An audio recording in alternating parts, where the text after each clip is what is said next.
Good evening to everybody. We're so glad you're here. This is such an important topic. Already just in the pre-talk with Corporal Sanchez and Megan, I've learned some things, so I know you're all going to learn a lot tonight. So thank you so much for being here. This was actually an idea by another parent at the high school and who's on council PTA also. And we thought about doing it at the high school and then decided to do it as a council PTA program because it really does span all the different ages. And we thought that was that important. So we decided to do a council PTA program. So that's why we're here. So tonight, I want to introduce you to our first speaker is going to be Corporal Mike Sanchez, who was hired by the South Pasadena Police Department in 2007. He was assigned to the Detective Bureau for a 5-year rotation, and August 2015, he was promoted to corporal and was a detective supervisor and watch commander. And in June 2020, he was selected to supervise the department's newly formed Traffic Bureau and reviews all traffic crash reports and enforces traffic laws on a police motorcycle. So you might see Corporal Sanchez around town. And our next speaker after Corporal Sanchez is Megan Lamb. She is the founder of E-Bike Sense, a kids e-bike safety program serving Southern California's South Bay mostly, but we found her to come up here. They have a lot more of an issue with this down there. She started this company because it was born firsthand out of her frustration at discovering no formal safety training existed for young riders when her own teenage son wanted an e-bike.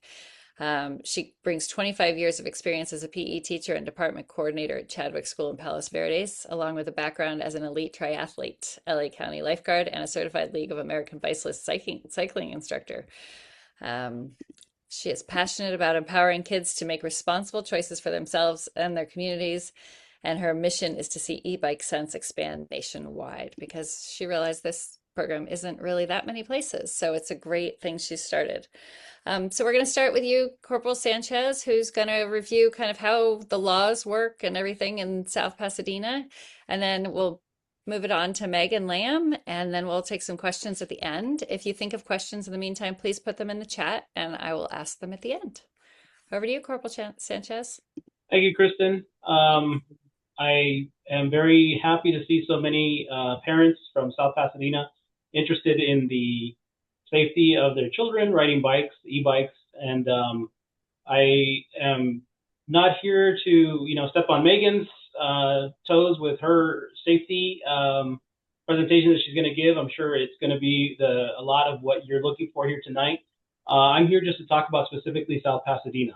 So we do not have a problem with e-bikes in South Pasadena. We don't have any crashes this year or last year with e-bikes in South Pasadena. We have a problem with e-motorcycles. So I saw that some parents are referring to e-motorcycles as Class 4 bicycles. In California, there's no such thing as a Class 4 bicycle. It's a motorcycle that's battery operated. And because it's a motorcycle, the rider needs to have a motorcycle license. And so your kids who are not even 16 years old do not have a motorcycle license, and it is illegal for them to ride it anywhere in the city. It can only be ridden on private property, and it needs to be registered as an off-highway vehicle. So when we have kids in the city riding around on these e-motorcycles, doing wheelies, or raising a ruckus, because we typically get people in the community calling us to let us know, hey, there's kids riding up and down the street on the wrong side of the road, they're doing wheelies, and so we go out there. And if we catch them, we give them a ticket for driving a motorcycle without a license, and we impound the motorcycle. And depending on the severity, we can impound it for up to 30 days. And we hold it for current registration, which means you are not allowed to get that motorcycle out until you come back with registration from the DMV. And because it's an off-highway vehicle, it's essentially a dirt bike that's battery operated. You have to get an off-highway registration. And the only way you can do that is by contacting the manufacturer and getting a manufacturer statement of origin, which essentially has the make, model, year of the motorcycle, and a statement guaranteeing that this motorcycle has never been registered prior to being purchased by you, which is very difficult to get, but we have had parents do it. There's one kid at the high school that we've impounded his motorcycle 3 times, and finally his dad decided to sell it when we told him it's not getting released from the 30-day hold. And he begged us, saying that he has a buyer for it and he doesn't want anything to do with it because he had it locked up and his son got it again. And we caught him doing wheelies across Pasadena Avenue, across the York Bridge, and we arrested him in LA after he fled from us. So it's very serious. It's e-motorcycles that are the problem in the city. As far as the bicycles, they're very safe. We've had a lot of bicycle crashes. typically adults riding road bikes with very thin tires. These e-bicycles have very thick tires, and because they're motorized, they just physics, they want to keep moving straight. So we have the only issue we have with kids where in the past, prior to last year, we've had crashes is because they're riding on the sidewalk opposite the direction of traffic. So let's say you're pulling out of Trader Joe's or Vons on Fair Oaks and you're looking to see if cars are coming towards you, and then a kid on a bike is coming the wrong way from the way of traffic. You're not looking to your right when the cars are coming from the left, and so that's when we've had it. So I'm sure Megan will touch on that, riding on the right side of the road and the wrong side of the road. But please, if your child does have an e-motorcycle, it looks like a dirt bike, but it's battery operated. I know it looks cool, but you're not allowed to ride it. And we have zero tolerance. We will, if we catch them, give them a ticket for riding a motorcycle without a driver's license, and we will impound it. So we don't want that to happen. We would rather that the parents address this with the children than rather the police department have to do it. So thank you so much for your time, and I'll turn it over now to Megan. Thank you. All right. Let's get started. Thank you for joining me today on a parent's guide to e-bike youth safety. Um, for some reason, I am not able. Oh, there we go. I wasn't able to switch my slides, so I got worried for a minute. So, just a little quick intro to what we're going to be discussing tonight. Kind of everything, e-bike essentials, getting the ask to buying the e-bike to safety and security to the various different types of e-bike education out there, what to look for, and then basic rules of the road. So Kristen gave me a great intro. I don't need to say much more. I started e-bike since 3 years ago this June because yes, I have a son who wanted an e-bike and I was like, no way, you're not getting an e-bike. So I started looking for safety training and I couldn't find anything. So with my teaching background, my triathlon background, and my LA County lifeguard background, I figured this was a good fit for me. So I launched e-bike Sense in a parking lot, literally. And now we service families door to door. I work with school districts, law enforcement agencies. We've scaled to Orange County and even Northern California, working with Department of Education and safe routes to school. So it's been pretty exciting. All right, a little about my program. I'm an in-person safety training program. So I do a classroom portion first. I don't think there's one thing that I don't cover, from sidewalk riding to wheelies to rules of the road, riding defensively, all the above. Then we do a bike helmet check, and that's where I teach kids to learn how to maintain their bikes, especially the brakes. I don't know if you're familiar, but e-bike brakes get loose much quicker than a regular bike because they're heavier and faster. And then we do a set of practical drills. I even take kids on the road to transfer those skills if a parent wants me to work on routes that they frequently ride, whether it's to school, the mall, etc. But the in-person classroom piece is vital, in my opinion. Of course, I was an educator. I think kids learn best in person. Um, but this is where I can give direct feedback. Kids ask great questions. They share stories. I share stories to future kids and clients because I learned so much just on their experiences that they're having out in the road. It ensures a real understanding of the rules of the road. It's one thing to know the rules of the road. It's another thing to transfer those rules of the road to drive and ride with cars. It's a totally different thing, riding defensively around cars. And it just clarifies a lot of misconceptions. A lot of kids don't know that we have the same rights and responsibilities as a driver. So that's a big thing that we talk about. So again, I've been doing this 3 years, and I'm excited to say e-bike sense has reached close to 3,000 kids between school districts, teaching privately, and for law enforcement agencies, which is really exciting.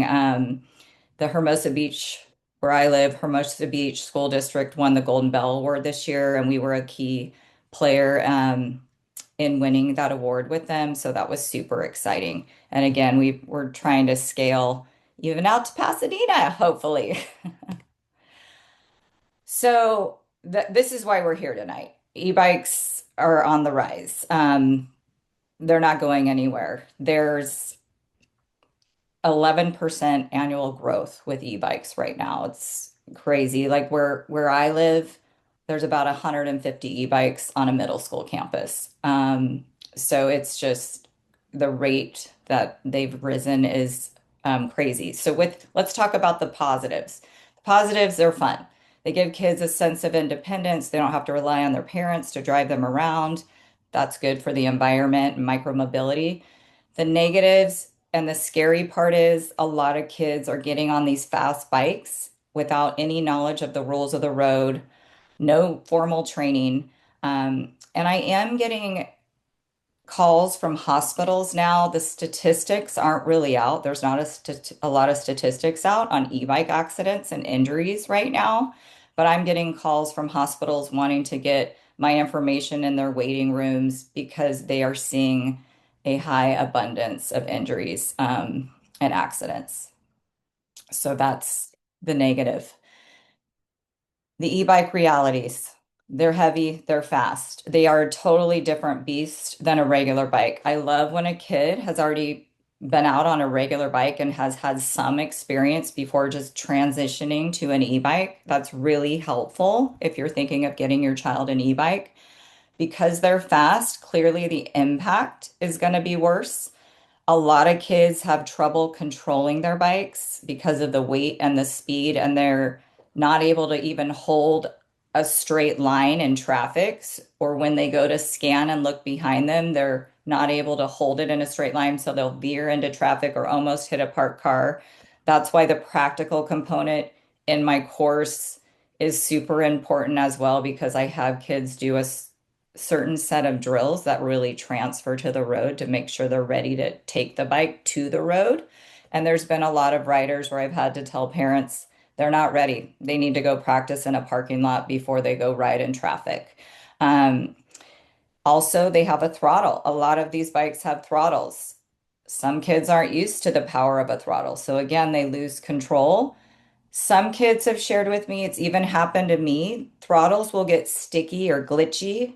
I used to have a push button throttle on my e-bike. It was usually nice and smooth. Well, one day I was in line behind cars at a stoplight. I barely tapped it and it just torqued down on me. Luckily, I hit the brakes or I would have rear-ended the car in front of me and I had to take it in because there was a malfunction with my bike. So I really am trying to educate kids. If there's anything wrong with your bike, you need to let your parents know. Loose brakes, the throttle's not working properly because they are a different beast than a regular bike. And then batteries as well. Super important. You know that they shouldn't be charging them nonstop. It can wear them out. There has been battery fires. California not launched a new law, which I'll get into a little later, about a certain kind of battery that you do need to make sure your child has now.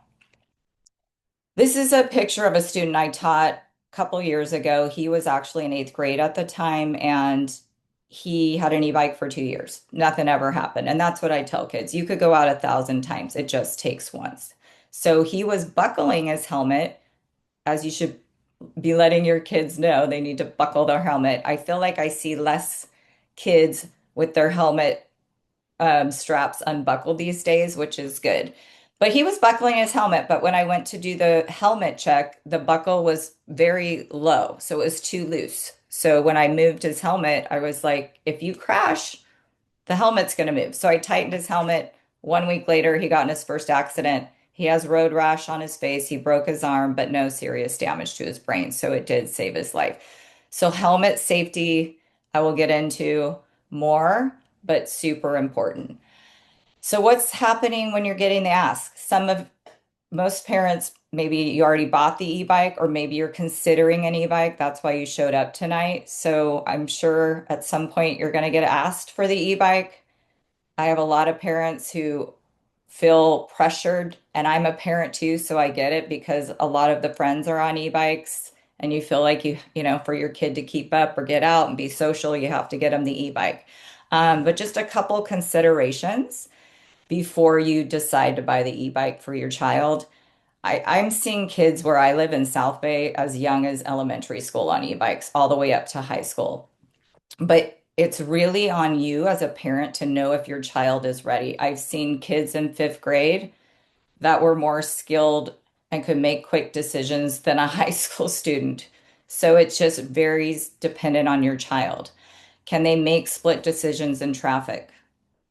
Are they going to be able to make those common decisions if a car comes out of nowhere? Are they going to have enough attention span to be able to brake in time, or that awareness to pay attention to everything, all their surroundings?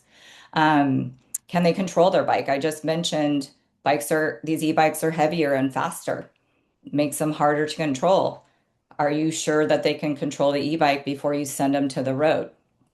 Can they handle riding with traffic and angry drivers? This is one of the things that we talk about a lot in class. I'm like, have you ever been yelled at by a driver? And most kids have. And I tell them, if you haven't, you will be. Most drivers don't love sharing the roads with bikes. So even when they're doing the right thing, there's going to be a driver that yells. And we just kind of talk about how to handle that. But can your child handle that situation if something arises? What happens? I've had kids share with me that a couple drivers got angry and followed them. What is your child going to do? You need to have those discussions or really think about if your child is ready, not only to just go ride on the road from A to B, but the different things that they could encounter out there. It's very serious. And then they like to ride with their friends. Can they make good decisions when they're riding with their friends? Are they going to follow? Or are they going to be able to still not be as distracted? You're more distracted when you're riding with friends. Are they still going to make those life-saving good decisions for themselves? E-bike essentials. So before you even buy the bike, I recommend that you research what bike you want to buy for your child. Just like the police officer was saying, there's legal bikes, legal e-bikes, and illegal street illegal e-motos, which I'll get into in a minute a little more. But I have parents email me all the time. They send me bikes. They're like, is this bike okay? And I'm like, no, that's not legal. Even though it might only go 28 miles an hour, the wattage is way too high. I just showed up to a client's house in Orange County, and she allowed her daughter to get the bike, and unbeknownst to her, it was a street illegal e-moto. So we had a 30-minute conversation because I can't train kids on those bikes about the risks of even having those bikes, letting your child ride those bikes. And again, I will get into that a little more. So you really need to know the laws and the classifications, the rules of the road. Many kids, like I said, are getting on these bikes without any knowledge of the rules of the road. They're 11, 12, 13. They're not supposed to know the rules of the road, but they need to know the rules of the road. They need to know they have the same rights and responsibilities as drivers. But again, knowing the rules of the road is very different than transferring those rules to the road riding with cars and in traffic. It's two different things. I have a lot of kids who are very savvy on the rules of the road. They know the right rule. They say they know what to do at a stop sign. You can't rely on driving rules because not all drivers follow the rules of the road. They don't always turn on their signals. They're not always looking for you. So I make it very clear you're looking at drivers to see if you're seen and need to use nonverbal, predictable communication. And some drivers are nice, right? They let you go. If you're not sure, please wave me on. I like that as a driver. If somebody's not even looking at you, you're not going to go. You cannot rely on the rules of the road. Okay. So it's very different. You can know them, very different than how you ride with cars in traffic, which is defensive riding. Again, what I tell kids, you always assume drivers do not see you and you do not have the right of way. That is just out the window these days. More drivers are, as you know, distracted. They're on their phones. They're not paying attention. Your child needs to learn to ride defensively, know what's coming ahead, be aware at all times, be prepared if a car comes out of nowhere or a car makes a sudden move. Okay. Bike and helmet maintenance. Again, helmets, the top two things that I'm seeing in half the kids I've taught, which is close to 3,000 kids now, half the kids have an improperly fitted helmet, like I just talked about with that child I taught, and loose brakes. before you even let your kid go, do it, learn how to do a bike check. It's called an ABC bike check. Air, make sure they have air in their tires, the brakes, make sure they're not loose. Teach your child when they get loose to let you know they need to be tightened unless somebody at home can work on them. There's a lot of great local bike shops. So those are the top two things, helmet and brakes, that I'm seeing out there. Plan your routes. You know, if you're going to get the e-bike, are you going to set boundaries with your kids? Are you going to let them ride wherever they want or stay off certain streets? If they're going to a new location, talk about it. I tell kids try to take as many back roads as you can. And then there's the busier roads where maybe they shouldn't be on the road. Maybe they should do the crosswalk. Never cross a busy road without a four-way stop or an intersection. There's a lot of those things to talk to your child and continue talking to your child about before they even get the e-bike. Are they going to be able to do all these things? Some of the parents that I work with actually do contracts, and I'm not a contract parent. I just talk to my kid, but I do think it's a great thing that before they can even get the e-bike, these are the rules and you set the tone, and it just helps keep them safer and wanting to be on their e-bike more. So I'm going to get into the classes, the street illegal. I've already mentioned that. Again, you need to decide if your child is mature enough, ready enough to get the e-bike and go ride in traffic with cars and make those decisions. It's super important. I mean, nothing could happen. It could be fine. It just takes, like I said, one time for something to happen. Um, and I highly recommend that you go to an e-bike shop if you hadn't bought the bike yet and try different models because they really need to be sized properly to your child. I see a lot of kids on bikes that are way too big and they're heavy and they can't control the bike. You want to go to a shop, get fitted properly for the bike. You don't have to buy it there. You can order it later, but I highly recommend not ordering them online. I'm seeing a lot of the bikes on the lower end from Amazon, etc., that aren't the best bikes. So if you are going to order online, please take it to a bike shop to make sure it's been put together properly and everything's good to go. Okay.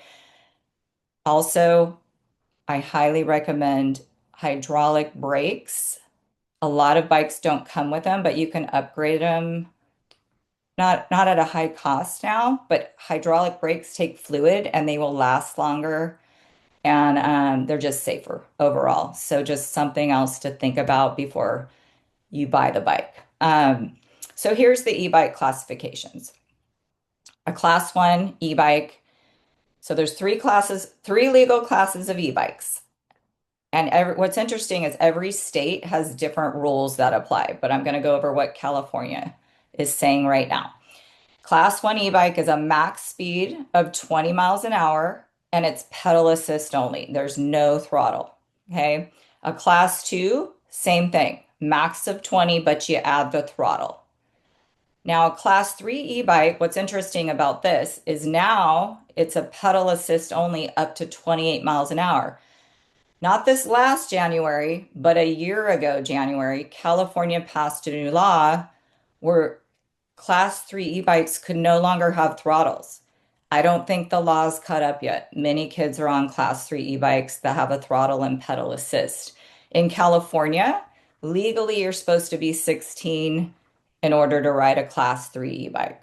So again, I would Google this or take a picture. Just know the classification laws. Um, Also with these e-bikes, the legal wattage is 750 across the board, 750 watts. Now, some bikes have only 500 watts. That's fine. Going back to the Surons, Talarias, street illegal e-motos, those range 40, 60 miles an hour. The girl in Orange County, I showed up at her house, the bike had 2,500 watts, which is super dangerous. It's not just about speed. That is a lot of power if something happened with the torque. Super dangerous. And as you know, where I live, where you live, they're impounding those bikes because they're made for off-road. They don't come with usually blinkers, indicators. Doesn't matter if you slap pedals on them, doesn't make them legal. they need to be registered at the DMV, and you need a motorcycle license in order to ride them on the road. But a lot of them aren't legal because they don't have blinkers on them or mirrors sometimes, those rear mirrors. So if you guys want to take a snap of this, this is some of the things you can look for that your child has actually altered or modified their bike. This is happening quite a bit. It's kind of turned into a whole thing. California just said, hey, you can ride an e-bike. I don't think they thought the kids were going to be out riding the e-bikes and it would turn into all these various things. But what I'm telling kids, I just get the original. oh, um, what I'm telling kids is that a lot of kids are getting hurt and a lot of kids are riding recklessly and a lot of kids are altering and modifying their bikes. Because of this, there's going to be more laws coming. And I'm letting them know how lucky they are to ride a street legal e-bike in California right now. And we want to keep it that way. We want them to be safe and we want the community to be safe as well. So if you want to look at this briefly, I'm not going to go into it in too much detail, but there's ways that kids can alter the software. They can do hardware hacks. When you're buying the e-bike, you need to make sure that if you think you're buying a class two that only goes 20 miles an hour, that it cannot be unlocked to go 28, or your kid doesn't have access to that. There's many brands now where you can lock it, and you can even buy a bike that's a class three e-bike that goes 28 miles an hour, and you can set it to go 20. So you can have some control over that as well. The hard part is that I think a lot of parents want their kids only on a bike that goes 20, but some of the friends are on faster bikes and they want their child to keep up with these friends. However, again, it just comes back to you doing the right thing for your child. 20 miles an hour, in my opinion, is plenty fast. Um, Moving on. So, e-bike 411. Again, just reiterating the helmet. The helmet is the top priority. Okay. Again, I don't want anything to happen. I tell kids you could go out a million times. It just takes one time. And you don't want a severe traumatic brain injury that could be life-changing or worse.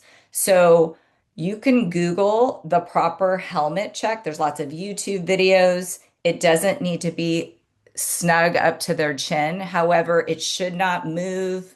If something happens, they hit the ground or there's an impact, I see them so loose sometimes that the helmet literally could just fly off their heads. So the helmet is the most important thing. Highly recommend if your child has a regular bike helmet. I know some kids are wearing a full faced helmet. I don't recommend one either way. The full face are much heavier. So if your child can't manage that helmet to look behind them in traffic and things, you need to make sure they're safe with holding that weight and riding. Regular bike helmets are fine if you're on an e-bike. However, please look into getting them what's called a MIPS rated helmet, MIPS. MIPS rated helmet is the best safety helmet you can buy. They come in, many manufacturers make them. They come in different colors, styles. Your child can still pick it. But I'm seeing a lot of kids, A, the helmet's not fitted properly. B, they've outgrown the helmet. So a lot of their forehead is hanging out. They're still going to get a brain injury. As your child's grows, your child is still growing. They're going to outgrow their helmet. I've seen a lot of helmets that are busted. The straps just loosen on their own. You should not be able to loosen a bike helmet just by pulling it. You should have to push the straps out to actually tighten the helmet. So those are things that you really need to do your due diligence, look online, look at YouTube videos, check your child's helmet. Please make sure they have a properly fitted helmet and a good helmet. You want to protect their heads if anything happens. Again, brakes. I've already mentioned hydraulic brakes. They're the top of the line brakes. If you don't have hydraulic brakes or your child doesn't have hydraulic brakes, you can easily upgrade them now. I know it's not, some of the local bike shops where I live are not charging a lot to upgrade them. If they don't have them, that's okay. They'll just have to stay on top of them more. Another thing I would as a parent is just make sure helmet and brakes before you even buy the bike or you get the bike.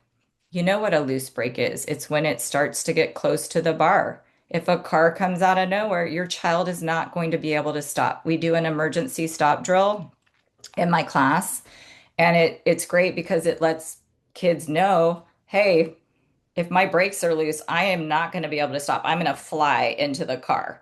Um, and a lot of kids are using one brake, and that brake gets loose fairly quickly. I I always recommend kids use two brakes, just getting in the habit because these bikes are so heavy and fast. If something happens, they're just not going to be able to stop. Regular maintenance. There's brake pads. There's brake pads on bikes. They're the braking mechanism that helps stop your bike and they wear thin. If your child's riding their e-bike a lot, they're going fast, throttling and braking, they need to get their bike in for regular maintenance. They need new brake pads roughly every 3 to 6 months. It needs to be taken into a bike shop. ABC bike check, I mentioned that. A is air. You want to make sure they know what air pressure is. There's a PSI number on every tire because there's nice fat tires, there's some skinny tires. Everybody's tires have a different PSI. That's how much air pressure goes in. I just taught a student recently, their tire wasn't even flat, but it was low. That's not safe. They're going to lose control if they hit something. They need to stay on top of air pressure as well. A is air, B is brakes. The chain, you keep it clean. Needs a little oil sometimes. I've seen some rusted out chains, but I don't see that very often. Again, brakes and helmet are at the top. Um, I do want to mention with e-bikes because they are a different beast, and I find that they have a mind of their own, and there's hidden dangers that I didn't even think about after even being 2 years in. I was riding with a child, and her chain popped off, as chains do. They come off sometimes. So we stopped, and I know how to put a chain back on. But when your chain comes off, the pedals keep moving. She didn't power off her bike. And when I went to put the chain on, the bike moved, and I almost lost a finger. So lots to think about. Okay. Throttle, I've mentioned the throttle dangers already. There is a new California law.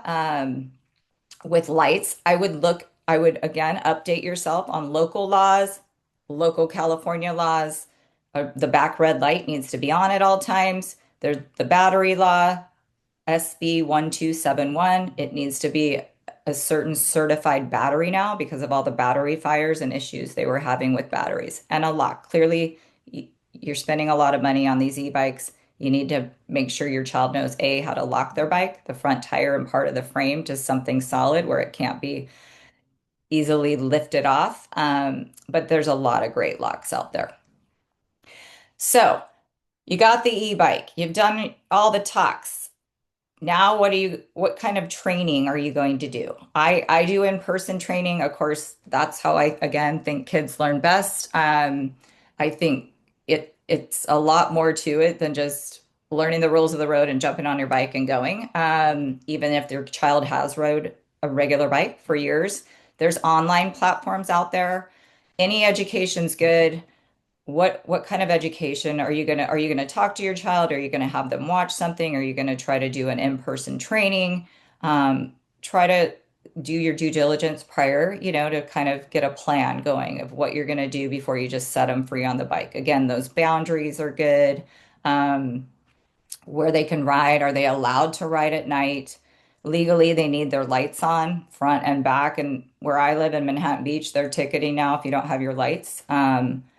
I tell kids as a driver, do you think I want to hit you because I can't see you? Would that feel very good? It wouldn't. So lights are super important. And if I tell them if their light's busted, they got to get it fixed or let their parents know. So if you are going to let your child ride at night, no, as you know, driver driver's visibility, our eyesight isn't great. They can't, as your child on their bike can't see things in the road, potholes or whatever, as much as night. So there tends to be more accidents at night. So again, decide what you're going to allow and what you're not going to allow. Continual reminders. It's important to set this all up ahead, buy the e-bike, but check in with your child. Hey, let's go do a bike check together. Let's check your air and brakes and things. Let's try to, remind your child. I know I'm an adult, I forget things all the time, and it's hard for kids to remember all this stuff. They have a lot going on, but it's super important to stay on top of it. Hey, let's do a helmet check just to see how your helmet's fitted right now, because a lot of kids like to ride with loose helmets. So I would stay on top of that. They think because they buckled it and it's down to here, they're going to be just fine.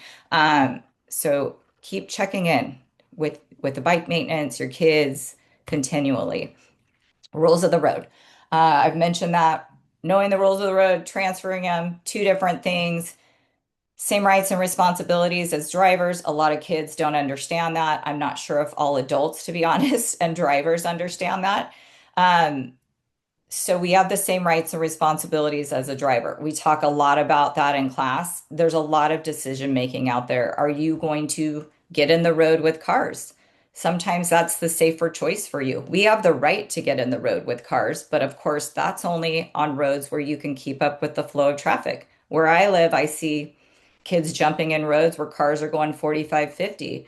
That's not okay. It's not safe for them. It's not safe for us as drivers because now we're trying to get around them and there's been a lot of accidents caused because of it. So making those decisions when to take a lane, when you can keep up with the flow of cars, when you need to jump on a sidewalk and planning your routes, etc. Sidewalks and crosswalks. Where I live, downtown, where the beach restaurants and shops are, you get a ticket if you sidewalk ride. There's too many people, there's too many pedestrians. Kids are pretty aware of that here. However, if your child has to get near a busy road where cars are going 45, 50, I don't even care if there's a bike lane that's not necessarily safe. So you kind of have to navigate that too. Maybe taking the sidewalk for a short amount of time is the better choice for them, but they have to make those choices. Crosswalks. Nothing's safe out there, parents. You've noticed as a pedestrian, you push the button as your child should, turns green. Car drivers still try to cut you off. They cut us off as pedestrians, they cut us off as e-bikers. I've been on sidewalks with kids that I'm training and they pushed the button and shot right in the crosswalk and almost got hit by a left turning vehicle. So 5 second rule, look behind you, look in front of you. Again, just goes back to drivers are not always looking out for you. Um, this is a picture of a bike lane. Bike lanes are great. Infrastructure is great. However, they're not safe. You're still riding with cars. So again, if it's on a really busy road, do you really want your child even on that road just because there's a bike lane? There's a lot of decision making with bike lanes as well. When they end, stoplights coming up, where does your child need to be in the road? Are they going to navigate it getting on the sidewalk? The biggest thing that I talk about with kids with rights and responsibilities, riding in traffic with cars is make decisions ahead. If you know you're going to have to stop at a stop sign, know that's coming up. Maybe it's a two-way stop where you don't have to stop and you don't just want to stop suddenly in front of a car if it's not a stop sign for you. If you're navigating intersections, is it safe for you to be in a lane or is that road too busy? Or when should I get up on the sidewalk because we don't want to make decisions at corners, at intersections where we can get hit. So we're doing that 200 feet ahead, getting on those driveways. So by the time we get to the crosswalk, we're out of traffic sway. So there's a lot that goes in to this e-biking and riding with cars. Tickets, same rights and responsibilities as a driver. Can we get tickets on a bike? Yes. Clearly, if we run a stop sign or red light, we can get a traffic ticket on a bike. I'm now working with Beach City's Health District and Manhattan PD and running diversion classes, which is a different curriculum than I do for my regular classes. But, you know, these are Hermosa Manhattan Beach's fines. For running a stop sign, it's $500. So they're kind of cracking down, not just on kids, on adults. And I hate throwing just kids under the bus. A lot of adults don't follow the rules of the road or ride responsibly out there. So they're not the best example. So I'm running classes. If the parent doesn't want to pay the ticket, they can come in and take a course now. But those fines go up here. 500 for the first offense. I think it's 750 for the second offense and $1,000 for the next offense. So to be clear, we have the same rights and responsibilities. We can get traffic tickets on bikes, and a lot of people don't know that. Accident rates. Accident rates resulting in a higher rate of traumatic brain injuries and deaths. with 10 to 15-year-olds is, whoops, sorry about that. You guys, I can't really ask you directly, but it's 5 times higher than other ages. So that's what we're seeing is accident rates resulting in a higher rate of traumatic brain injuries and deaths with 10 to 15-year-olds is 5 times higher than other ages, which is the age range that we're seeing a lot of these kids on the bike, on the e-bikes. Can they make these decisions? Do they know how to ride safely in traffic? Are they aware enough? Are they not distracted? There's a lot of things going into this. There's a lot of kids riding recklessly out there, which leads me to what to look out for in being a predictable rider. What does that mean? What does being a predictable rider mean? I tell kids making your intentions clear, when you're at a stop sign, again, not relying on the driving rules, making eye contact, seeing if you're seen, nonverbal communication. Signaling. I keep it simple. There's these old school hand signals. Drivers don't know what you're doing. I tell kids if I'm behind you in my car and you stick out your right arm, I know you're taking a right. If you stick out your left arm, I know you're taking a left. There's little blinkers sometimes on these e-bikes. Drivers can't see them. We can't see those little blinkers, but I see an arm. I can tell what you're doing. Now, where this is important, it's not so much when a stop sign's coming up because a driver knows you're going to stop. A kid here got hit this summer because he didn't signal. 100 feet ahead, if you're turning and you're actually not making a stop, you're rolling into that left or right, just like we have blinkers. That's why we have them to let traffic know we're slowing. Let the driver know you're going to be slowing in a turn. This kid was just on in his neighborhood road, taking a lane as he should, because a lot in your neighborhoods, you should not be doing a lot of sidewalk riding. They're made for pedestrians and little kids. So he was taking a lane, wanted to just make a left into his driveway, didn't signal. There was a lady behind him and there was oncoming traffic. So he had to stop in the road before he could turn into his driveway and he didn't signal. So she rear-ended him. He's okay, but I don't think that would have happened had he let her know. So again, making your intentions clear. Riding with friends, distraction, pack riding. Talk to your kids about if they're riding in big groups. If it's a narrow road, it should be single file. If they're in a big pack, the back riders can't really see what's coming up. And I've seen back riders almost take out people in crosswalks because this is another thing that's getting e-bikers kind of a bad rap. They're kind of blowing through crosswalks that people and the pedestrians have the right of way. And I've seen kids wind through the crosswalks through people. And I tell kids, you don't want to take somebody out, but I witnessed the back riders following their friends. The friends weeded through a mom and a little girl, and the back riders couldn't see, and they almost took out the little girl. And I was like, you don't want to do that either. So your visibility goes down, your decision making goes down when you're riding in a pack. Their awareness goes down. I've seen kids at a stoplight where the light was green, it turned yellow. The first half of the pack went as they should. They were in the intersection. The back part shouldn't have went. They ended up just following their friends and almost getting hit. So, riding with friends provides a whole different type of risk for your kids. So it's a good thing to talk to them about. Double riding on the back of a friend's bike. We have local laws and ordinances here that prohibit double riding. If your bike doesn't have an extra seat, not just pegs, but not those long seats, that's not a official bike made for two, an extra seat and pegs, you can get a ticket now here in South Bay if your child is taking somebody around. I tell parents, I'd rather your kid be on their own bike, controlling their own bike, than jumping on the back of a friend's bike. It makes them heavier and harder to control.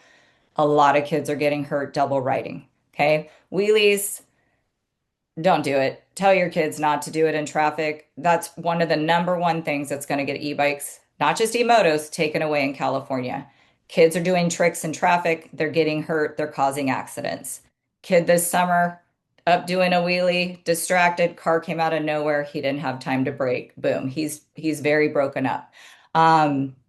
drivers are bad. There's bad drivers out there. There's nervous drivers. They're not going to do well around a kid doing sudden, quick movements, and they're getting in accidents, or these kids are causing accidents.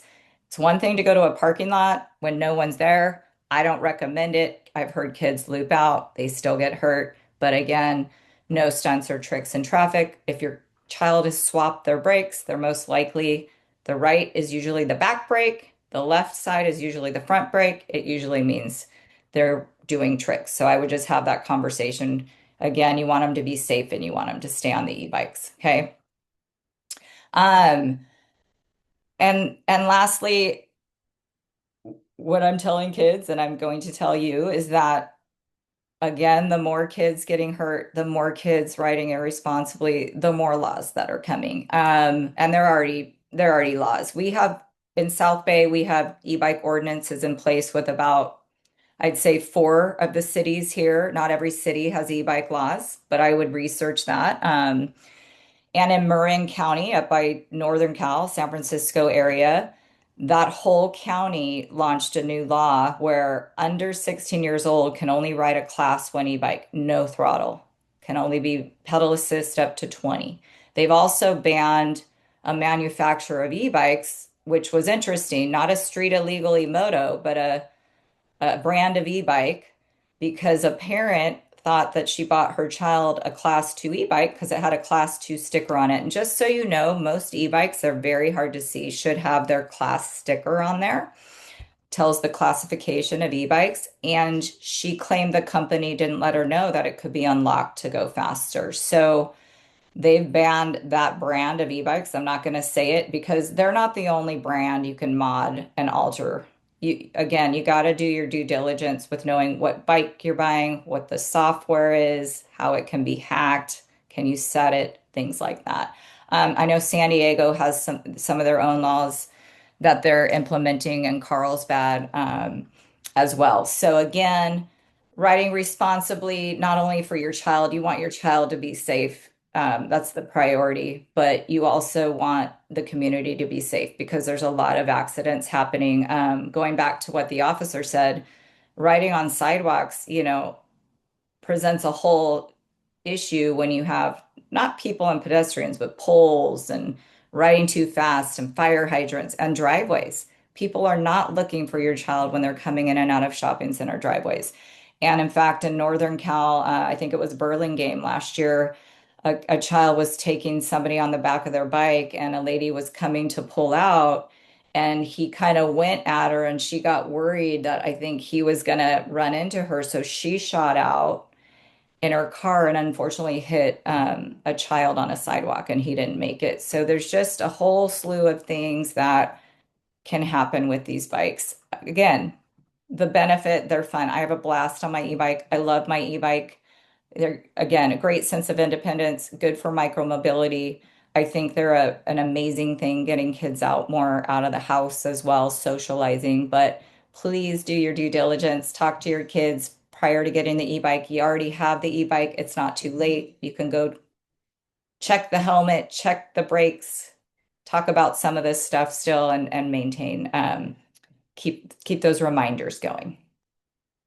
And now it's time for Q&A. Awesome. Thank you A so lot much. of information. Yeah, it is a lot of information, but it's great information. Um, I am gonna ask, yeah, oh, thank you. If you could stop sharing, then we can see Oh, more of yes. this. That'd be great. Thank you. And I'm gonna remove that. Okay. Um, we had Tony Chen put in a couple things in the chat about local e-bike retailers and shops who works on e-bikes. So if you have one, you could go to those places and get checked out and make sure you have the right one. There was one question, are e-bikes safe to ride with only front brakes, no rear brakes? Her son removed his rear brakes and said it was okay. No, Yeah. I don't believe it. I mean, like I said, these bikes are really heavy and fast, and I can only speak to my experience that I've been doing this for 3 years. I do the in-person practical component, and I don't think with one brake, if it's going to stop, if something were to happen, a car came out of nowhere. I think two brakes are best, Yeah. Okay. That's great. especially if that brake gets loose. He's going to have no brake. Yeah. Um, Corporal Sanchez, can you, I don't think we hit on this in this, but before we were chatting before it all started, and I was talking about electric scooters also. Could you give a quick rundown of the different laws of electric scooters as well, just really quickly? I know that's not our main topic, but just so people understand there's a difference between the scooter, the class one, the class two, and the motorbikes, the threes and up. Absolutely. So we do see a lot of kids at the middle school and the high school on electric scooters, like the Razor scooters, the ones you stand up on, that are motorized. 2 years ago or 3 years ago now, I think because we're in 2026, California changed the law. You have to be 16 and you have to have a driver's license to ride those electric scooters. So I know not many parents know that. That's why they allow their kids to ride it, but that is the law. We are not stopping kids on the electric scooters to check if they have a driver's license, check if they have a name. Likewise, we're not stopping kids on class one, two, or three bicycles to see if they've been modified. It's illegal for us to do that. So the only time it's going to be an issue is if they are involved in a crash.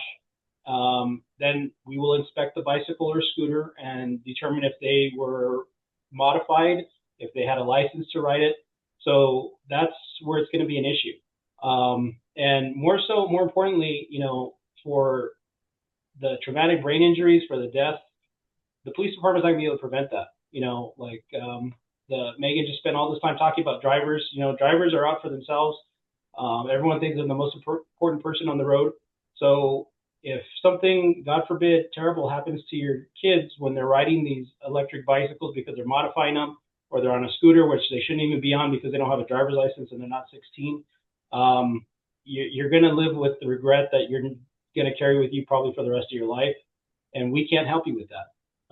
We're just there after the fact. We would like to prevent it, but unfortunately we can't. It takes the parents being very vigilant.